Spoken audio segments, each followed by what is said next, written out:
Bienvenue dans ce nouveau numéro de XP. Au sommaire, la critique de Kingdom Hearts Birth by Sleep. Suivi d'une deuxième critique sur PSP, Valkyria Chronicles 2. Et on continuera avec la critique de Demon's Souls, un jeu sur lequel on a décidé de revenir parce qu'il le mérite. Et tout de suite, les news. Yeah, nice. Qu'est-ce que c'est que ces conneries là? Qu'est-ce que vous... Alors c'était ça le plateau de la rentrée XP et tout ça que vous avez préparé? L'autre avec tes genoux là, avec tes... Qu'est-ce que tu t'es cru où? Bah non, mais on s'est dit que tourner une émission façon 18+, ça te ferait plaisir. Et puis en plus, étant donné que tu kiffes être l'habillage de Thierry... Ah ouais, et toi tu rigoles, l'autre il rigole. L'autre alors tu roules des sacs à un porte-manteau et t'es niqué de la tête toi aussi. Et depuis quand tu parles de jeux vidéo? Depuis quand tu peux... Tu connais que le zouk, toi? Bon, je voulais juste faire une analyse vidéoludique. Une analyse vidéoludique. Oh là là, Dr Chocopop. Vas-y, allez, ça dégage. Allez, oh. N'importe quoi, les mecs. Branchignolos. Et alors, toi, tu m'as super déçu. Attends, tu vois, je vais le dire à papa. Attends, tu vois, je vais le dire à... Tu sors avec des noirs maintenant? Attends, tu vois. Salut, ça va? Cette année encore, Alex est parti nous chercher des pures images du TGS. Le truc, c'est que 101% m'a violé pratiquement toutes mes news RPG, et le pire, c'est que j'y ai participé. On peut donc dire que je me suis violé moi-même, et c'est bizarre. Anyway, regardons ensemble ce qui me reste. Le stand Square Enix présentait cette année les jeux sur lesquels on passera probablement du temps, à commencer par le prochain Parasite Eve, prévu initialement sur mobile, mais sortant finalement sur PSP. Ce cinématique action RPG, comme aiment l'appeler ses développeurs, fera revenir sur le devant de la scène Aya Brea, l'héroïne des 2 premiers épisodes que l'on n'avait pas vu depuis près de 10 ans. D'après les images disponibles et connaissant les problèmes liés à la prise en main sur PSP, on espère simplement que ce third-person shooter n'empruntera pas la vilaine voix de Dirge of Cerberus.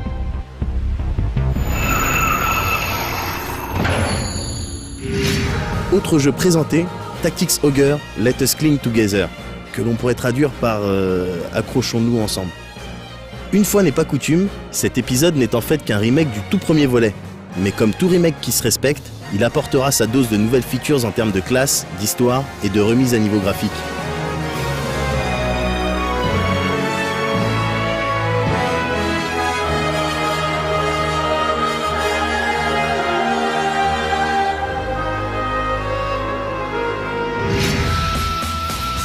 Sony était également présent, avec entre autres le prochain Shirokishi Monogatari, ou White Knight Chronicles, lui aussi destiné à la PSP.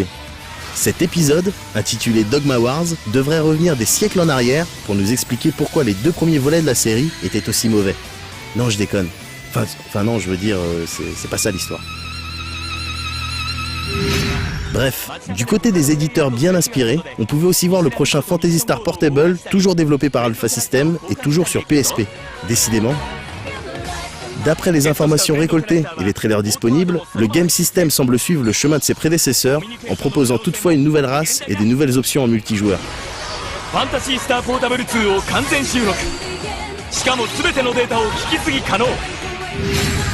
Disgaea 4 était également présenté lors de ce TGS.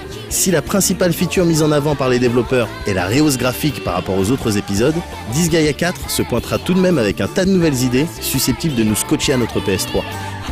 A commencer par la dimension online, qui à l'instar d'un Demon's Souls, permettra d'aller agresser les mondes des autres joueurs. L'histoire quant à elle devrait se dérouler en enfer et aura, d'après les scénaristes, un aspect politique assez poussé. On compte donc sur Nippon Ichi pour nous concocter une aventure drôle, longue et bourrée d'item world.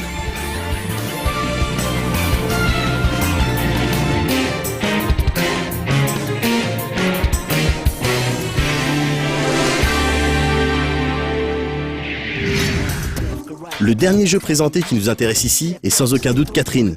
Ce projet, mené de manière assez obvious par l'équipe chargée des personnages, semble clairement réservé aux adultes.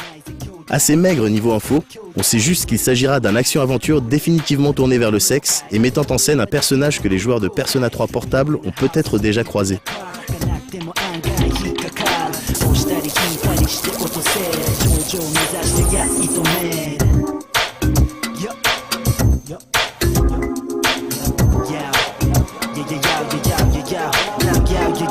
Voilà, c'est tout ce qu'Alex m'a rapporté du TGS. Mais non, je déconne. Allez, c'est parti.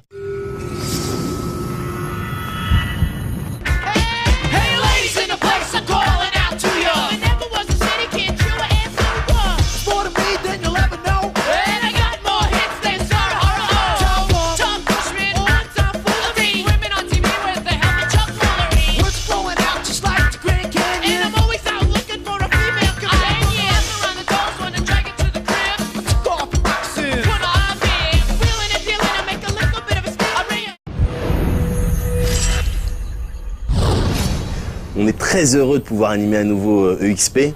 Je sais pas si vous vous souvenez, mais la dernière fois c'était fin 2009, donc ça fait un bail quand même. Mais contrairement à ce qu'on pourrait croire, le Role Playing Gang est resté actif. Hein. On a produit entre-temps, on a réalisé, on a même tourné. D'ailleurs, regardez un petit extrait de ce qu'on a pu faire. Bien sûr, vous pouvez voir l'intégralité de la vidéo qui va suivre sur No Life Online.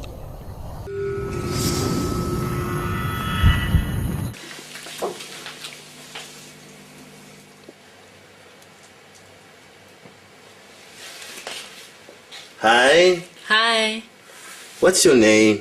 Lululi, It's beautiful name. How old are you, Lulu? 18. Yeah. Nasty. Nasty. You like video games? Yes, I like. Yeah. This my friend, Mickey. Say hi, Mickey. Hi.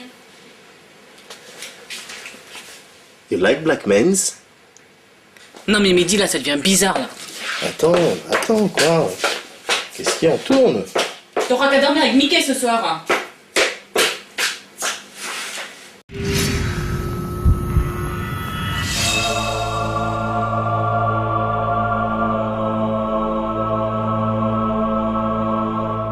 Les fans de la série Kingdom Hearts sont gâtés en cette rentrée 2010 avec le dernier titre en date sur PlayStation Portable.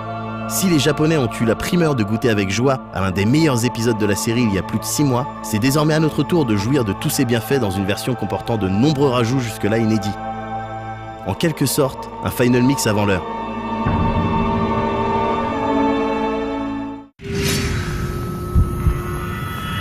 Okay, let's wrap this up. Une des caractéristiques principales de ce volet est d'offrir aux joueurs la possibilité d'incarner 3 protagonistes au cheminement et au gameplay bien distincts. Une première ou presque dans la franchise, puisque seul Chain of Memories nous autorisait à diriger Riku dans une aventure additionnelle. Les péripéties relatées dans Birth by Sleep demeurent différentes donc, selon les membres du trio que l'on incarne. Après une introduction en CG de qualité, quoique sans grande surprise, surtout pour celles et ceux ayant scruté la secret ending de KH2 Final Mix Plus sous toutes les coutures, les bases sont posées. Bien avant Sora, d'autres possesseurs de la Keyblade existaient. L'histoire de Birth by Sleep se déroule une dizaine d'années avant les événements relatés dans le tout premier Kingdom Hearts sur PS2. Les 3 personnages principaux, Terra, Ventus et Aqua, sont exclusifs à cet épisode portable. Leur but, devenir maître de la Keyblade sous les yeux de maître Heracus et Xehanort. Rapidement, les événements vont prendre une tournure dramatique avec la disparition soudaine de maître Xehanort. Conscient de cette menace, Heracus ordonne à ses 3 apprentis de le rechercher coûte que coûte. Commence alors la véritable aventure pour nos 3 compagnons au destin tragique et intimement liés à l'histoire principale de la série.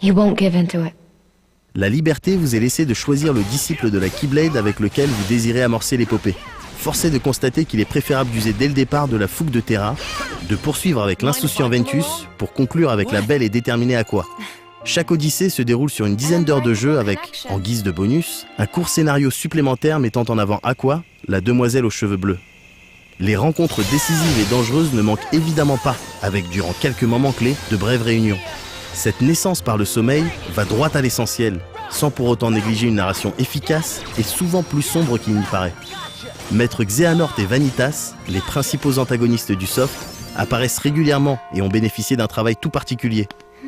D'autres têtes connues, comme quelques futurs membres de l'organisation 13, feront une apparition remarquée. À l'inverse du précédent épisode sur DS, le titre PSP voit les protagonistes des univers Disney revenir sur le devant de la scène et y tenir un rôle important, à l'image de leurs apparitions dans leurs films respectifs. Par exemple, Aqua s'alliera avec le prince Philippe lors de son passage dans La Belle au bois dormant. Par ailleurs, quelques lieux resteront uniquement accessibles à un héros précis, de quoi garantir encore de savoureuses découvertes une fois le voyage bouclé lors d'une première partie.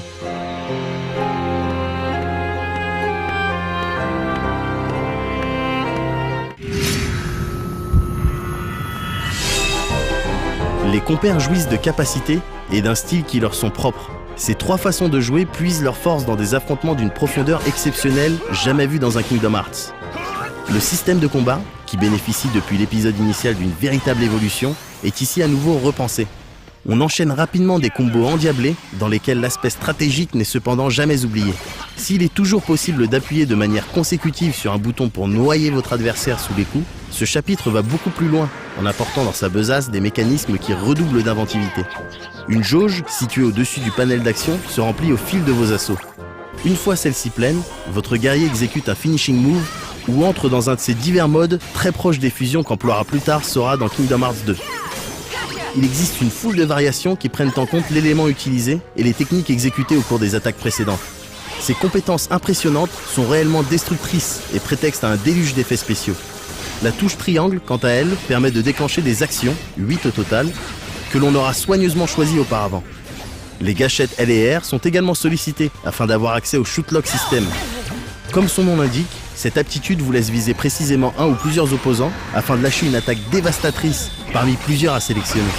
Très pratique afin de venir à bout des unversed les plus récalcitrants. À cela s'ajoute le Dimension Link qui fait appel au pouvoir des personnages rencontrés au fil de l'Odyssée, tels Cendrillon, Expérience 626, Stitch, Peter Pan et bien d'autres stars. Ces techniques puissantes offrent par ailleurs des alliances parfois étonnantes, voire incongrues. Les systèmes se montrent au final complémentaires et ingénieux, gagnant en profondeur tout en demeurant d'une aisance déconcertante à prendre en main. Le tout sans jamais handicaper la fluidité ahurissante de l'action.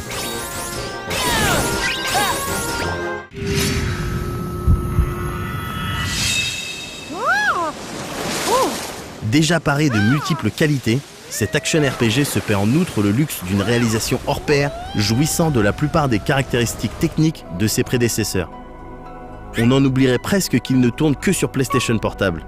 Il est toutefois dommage que quelques éléments inhérents à la machine, tels des problèmes d'aliasing ou de rares ralentissements, ternissent ce tableau quasiment parfait. En revanche, la rapidité d'exécution des commandes lors des mêlées est tout simplement exceptionnelle et fait vite oublier le reste. Les environnements sobres et colorés, dans le style traditionnel de la franchise, s'ornent également de quelques détails rendant certains tableaux encore plus fidèles au long métrage dont ils sont extraits. Les cutscenes, en nombre considérable, sont toujours aussi agréables et généralement animées à la perfection. Outre les bruitages, l'ambiance sonore assurée par Shimomura Yoko fait mouche et l'utilisation adéquate de certaines mélodies contribue à nous immerger pleinement dans l'atmosphère féerique du titre. Brillant dans sa vitesse d'exécution, profitant d'un gameplay d'une efficacité folle, proposant une aventure 100% inédite, des protagonistes attachants et un scénario riche en rebondissements, Kingdom Hearts Birth by Sleep est assurément l'épisode que nous attendions tous. Après un développement de longue haleine et un travail d'orfèvre, Nomura Tetsuya et son équipe nous livrent une œuvre qui n'a pas à rougir face à ses prédécesseurs sur PS2. Square Enix corrige ainsi son erreur de parcours sur le précédent volet et se paie le luxe d'offrir à la PSP un des meilleurs représentants du genre action RPG. That would be the last night we ever spent beneath the same stars.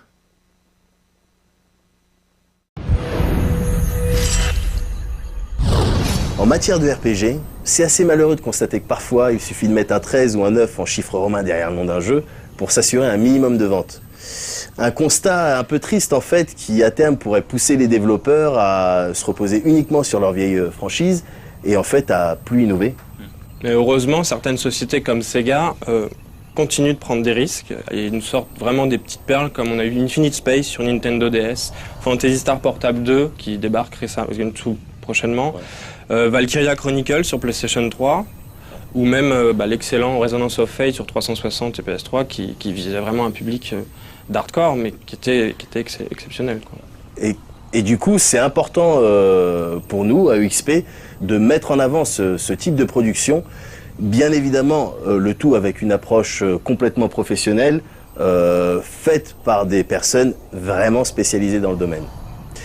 Tout de suite, la critique de Senju Valkyria 2, un RTS au tour par tour en temps réel, développé pour la PlayStation Sony Portable.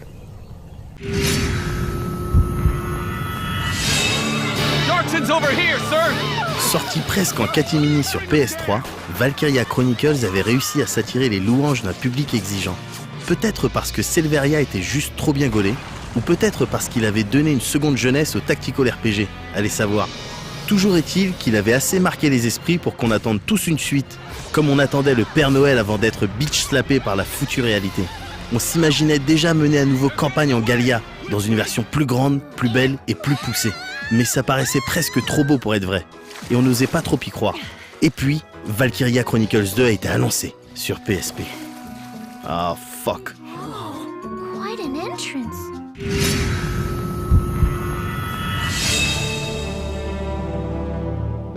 Vous pensiez avoir débarrassé le brave peuple gallien des horreurs de la guerre en menant le général Velkin à la victoire? Ha! Vous êtes naïfs, c'est mignon. Hello les bisounours, on se réveille. La vie, ça marche pas comme ça. On aura beau se saigner aux 4 veines pour installer la paix par la force, il y aura toujours un chacal pour tout gâcher. En l'occurrence, c'est un mouvement rebelle qui décide de foutre le bordel 2 ans après la signature du traité de paix, quand Cordelia Guy Rangritz accède au pouvoir. Et pourquoi ça pose problème? Parce que c'est une femme? Bah non, ça serait complètement misogyne, voyons. Non, ça pose problème parce que c'est une Darsen.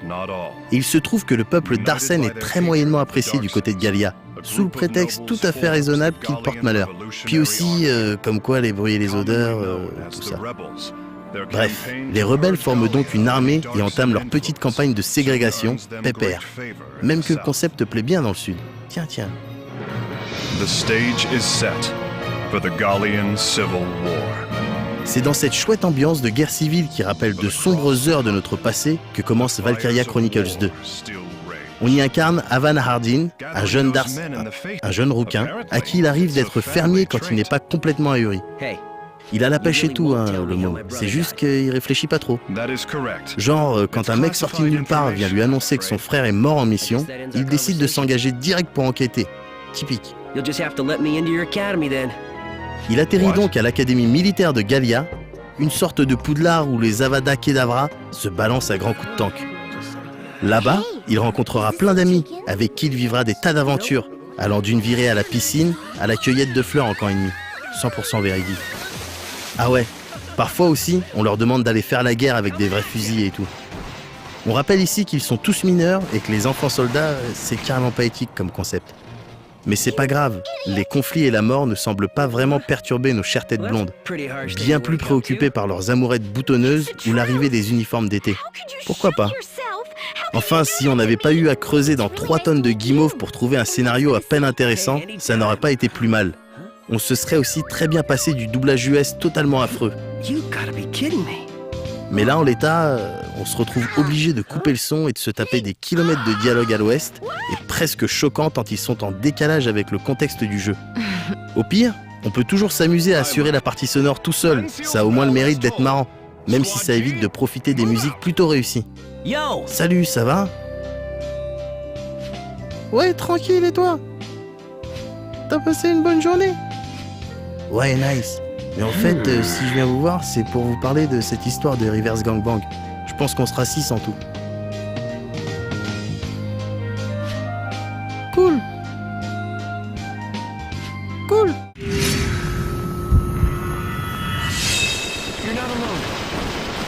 On pouvait être inquiet en voyant le 2e épisode de Valkyria Chronicles débarquer sur une console portable. Heureusement, il se trouve que Sega a fait du très bon boulot. Le gameplay reprend les bases du premier épisode et on est donc en face d'un TRPG pas tout à fait classique. Les missions se divisent en tours de jeu durant lesquels on dépense des points d'action pour diriger ses troupes. Seulement ici, les cases n'existent pas et on contrôle ses personnages librement dans la limite de leur capacité de mouvement.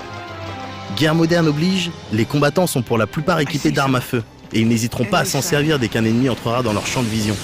Mieux vaut se déplacer de manière futée donc, en cédant des hautes herbes ou des sacs de sable pour se protéger. Chaque point d'action permet à un soldat de réaliser une action, qui sera la plupart du temps une attaque. La caméra se place alors derrière l'épaule du personnage, et on peut viser librement, en sachant qu'un tir à la tête fera évidemment plus de dégâts. Et en cas de gros lâche planqué comme un gros lâche derrière sa barricade de gros lâche, il sera toujours possible de balancer une bonne vieille grenade pour nettoyer un peu tout ça. Pas très varié, les objectifs de mission demandent généralement de capturer un point de contrôle ou de calmer un boss puissant. Pour s'en sortir, le joueur dispose de plusieurs classes aux capacités distinctes, toutes issues du premier épisode, à part les Armored Soldiers, qui se la jouent médiévales et se trimballent des gros boucliers et une masse d'armes. À partir d'un certain moment, il sera également possible de sortir un tank et d'utiliser des ordres, qui donnent des bonus variés en échange d'un nombre variable de points d'action. Évidemment, la PSP fait que les maps ne sont pas aussi étendues qu'avant, mais chaque mission se déroule maintenant sur plusieurs fronts, reliés par des points de contrôle. Cette nouveauté, en plus de faire bien illusion, ajoute une bonne dose de stratégie aux affrontements. Ajoutez à ça les conditions météo variées et les capacités automatiques déclenchées selon les affinités entre vos guerriers, et vous obtenez la crème de ce qui se fait en matière de tactique à l'heure actuelle. Mais les batailles ne sont pas la seule activité proposée par Valkyria 2. Avan étant un élève de l'académie militaire, il y passe le plus clair de son temps. C'est là qu'il recevra toutes ses missions, optionnelles ou non, et c'est aussi là qu'il tissera des liens avec ses camarades. Pour le joueur, c'est surtout le lieu rêvé pour gérer ses troupes avec attention. Il faudra entre autres les entraîner, les fournir en équipement, customiser leurs tanks, leur parler et résoudre leurs problèmes. Grande nouveauté de cet épisode, chaque personnage pourra également changer de classe et en débloquer une nouvelle selon ses performances en combat. Autant de fonctions qu'il faudra impérativement apprivoiser pour espérer venir à bout de la quantité impressionnante de missions que le jeu a à offrir. Go!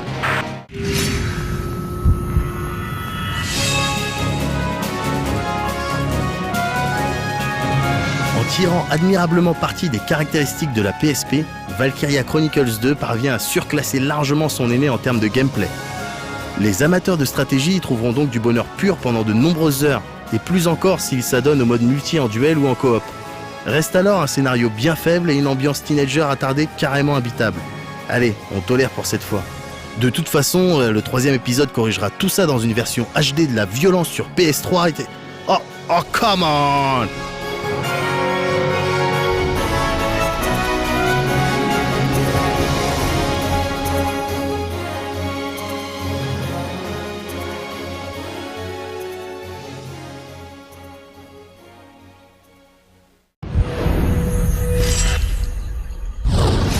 Le jeu dont on va vous parler dans quelques instants est sorti il y a plusieurs mois. Alors c'est vrai, mais en même temps il nous a tellement traumatisés, dans le bon sens. Hein, Ouais, voilà, dans le sens dans lequel on aurait aimé être traumatisé bien plus souvent, quoi. Ouais, vous l'avez compris, il nous a marqué. Il nous a tellement marqué qu'on s'est dit qu'on allait vous en parler dans UXP. Demon's Souls, c'est tout de suite.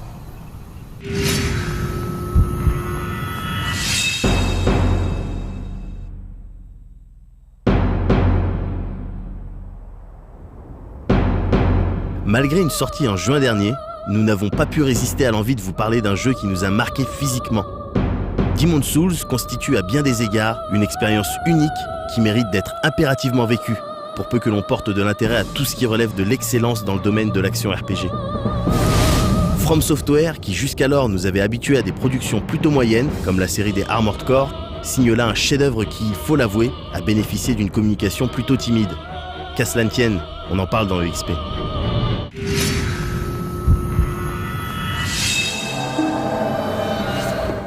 Avant toute chose, il faut savoir que le monde de Demon's Souls donne envie de s'ouvrir les veines. Plusieurs fois. Depuis que l'ancien s'est réveillé de son profond sommeil par la faute d'un roi vaniteux, rien ne va plus au royaume de Boletaria. Les démons ont envahi les lieux en masse, et les âmes des malheureux guerriers à avoir tenté d'éradiquer ce phénomène servent désormais de nourriture aux forces du mal. Vous êtes ici le dernier espoir du monde des hommes. Vous devrez donc traverser tout un tas d'épreuves et affronter une multitude de créatures cauchemardesques pour espérer restaurer ce qui fut jadis un royaume prospère. Dans cette entreprise, vous serez amené à mourir.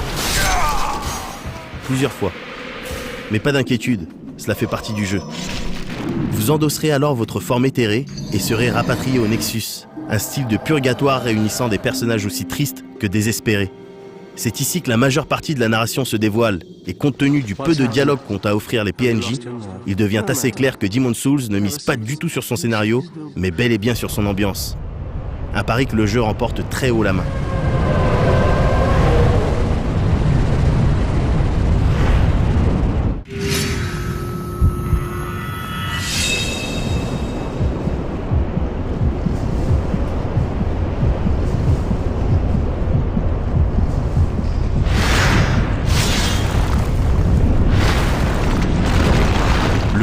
frappant dans Demon's Souls, c'est qu'on a l'impression que rien n'a été fait au hasard. Du scénario au level design, en passant par la bande-son, tout est d'une extrême cohérence. Ainsi, cet esprit volontairement évasif dans la narration se retrouve dans le game system.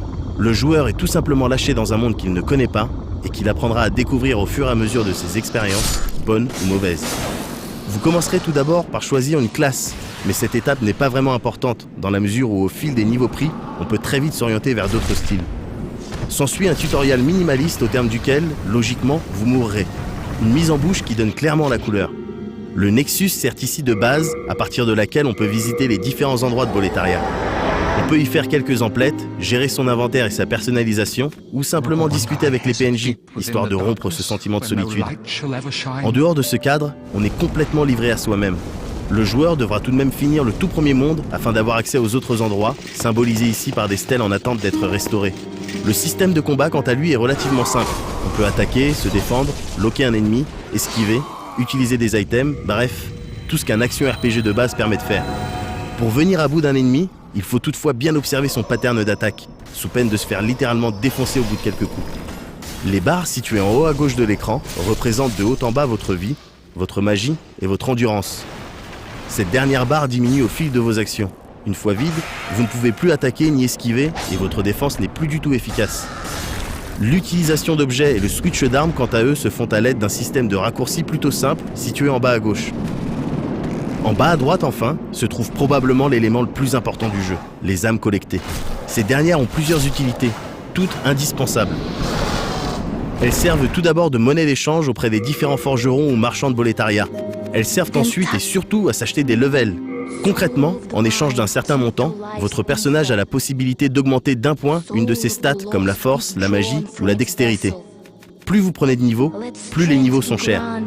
En sachant que certaines armes ou armures ne peuvent être portées qu'en ayant les stats qui vont bien, on comprend vite l'intérêt de bien choisir les domaines privilégiés. Il existe différentes manières de récupérer des âmes.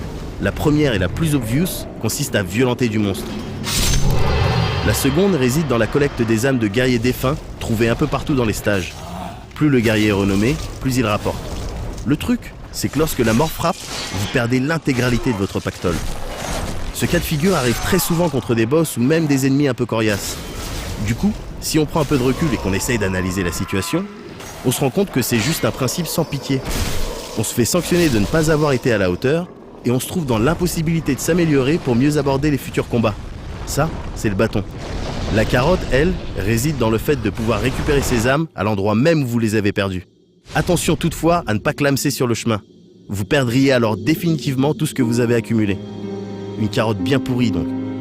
Lorsque la mort intervient, vous prenez donc votre forme spectrale. Ceci implique des changements positifs et négatifs.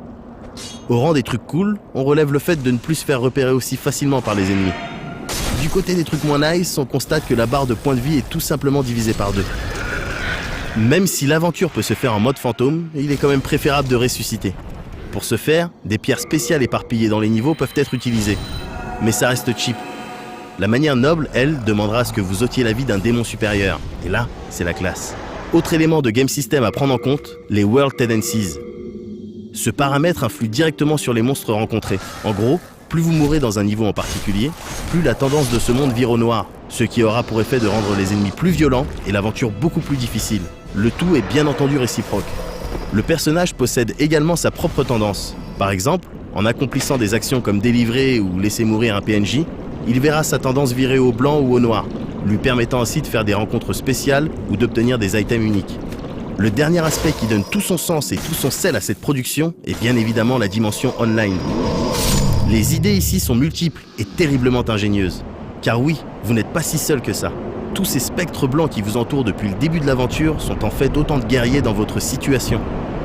Pour eux, vous n'êtes qu'un spectre, mais aussi tordu que cela puisse paraître, c'est rassurant de savoir que quelqu'un est en train de vivre le même cauchemar que vous.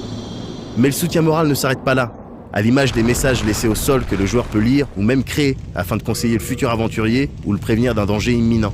Un système de notation des messages a même été incorporé pour savoir à qui on a affaire. Les taches de sang sur le sol ont également un rôle pédagogique. Elles retracent les derniers instants d'un joueur ayant trépassé à cet endroit.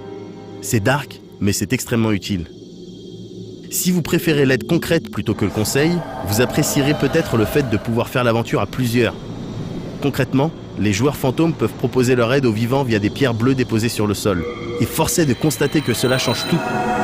Se crée alors un esprit de solidarité, renforcé par les épreuves difficiles traversées par chacun de nous. Ici, pas de Bluetooth, pas de chat, juste du courage. Les joueurs aguerris nous font profiter de leurs expériences, alors que les newbies, fraîchement débarqués dans ce monde d'horreur, réveillent en nous cette volonté de guider et de protéger plus faible que soi. C'est beau. Ce qui l'est moins, en revanche, c'est la possibilité d'envahir le monde d'un vivant en tant que Black Phantom. Outre le fait de récupérer des âmes sur le corps du vaincu, cette option permet tout simplement de faire du PVP. Le danger est donc permanent, renforçant ce feeling d'insécurité à chaque sortie hors du Nexus.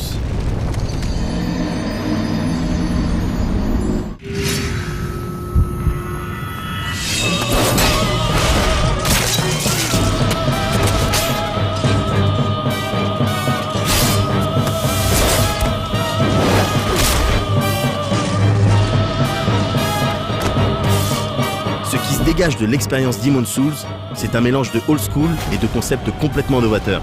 Old school à cause de la difficulté hallucinante, le très peu d'informations et la dimension trial and error du titre. Novateur parce que jamais une expérience online n'avait été pensée de cette manière, encore moins dans l'univers Heroic Fantasy. Il en résulte un RPG dans lequel l'expérience en tant que joueur est bien plus importante que les chiffres représentant l'expérience du personnage.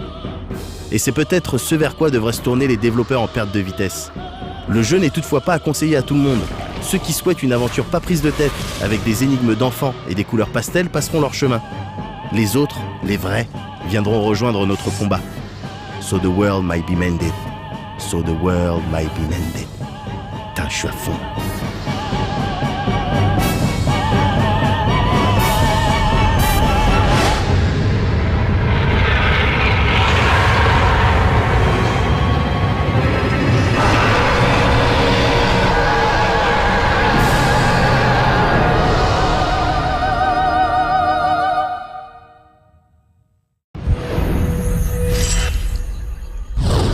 Bon alors les gars, là, vous avez préparé un truc pour le plateau des sorties, là? Non. Un truc drôle, une chanson, une... Non, rien? Non. On a rien, là? T'as rien en réserve? T'as pas un petit truc sous la main? J'ai une devinette. Voilà, ça c'est bien, ça. Vas-y, vas-y. Alors, monsieur et madame To ont un fils. Comment s'appelle-t-il? Je sais pas, Zambato, pour... Non, Zamba, non? Non, c'est To, T-O-E. Alors, je vais vous donner un indice.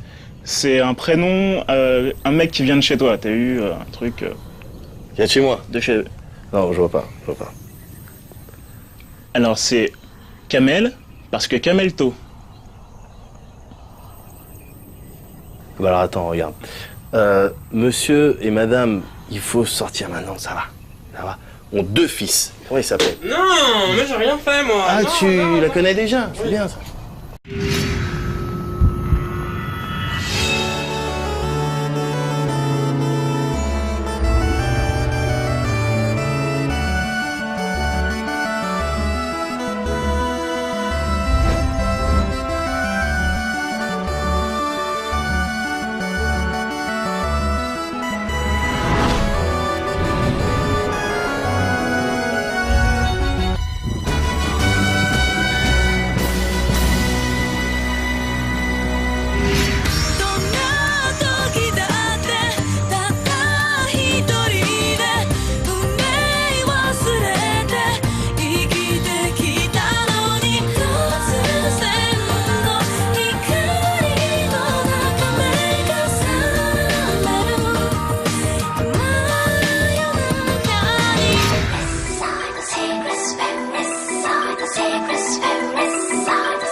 Voilà, EXP c'est fini, en tout cas pour ce mois-ci, parce que bizarrement on se retrouve le mois prochain.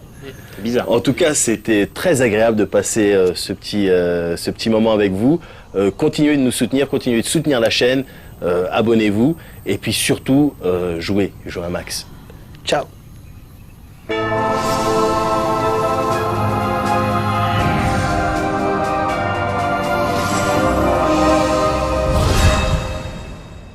Qu'est-ce que tu fais ici? Hein? Mince alors! Et tes devoirs! Tu les as fait tes devoirs? Vas-y maintenant, y a papa. Vas-y.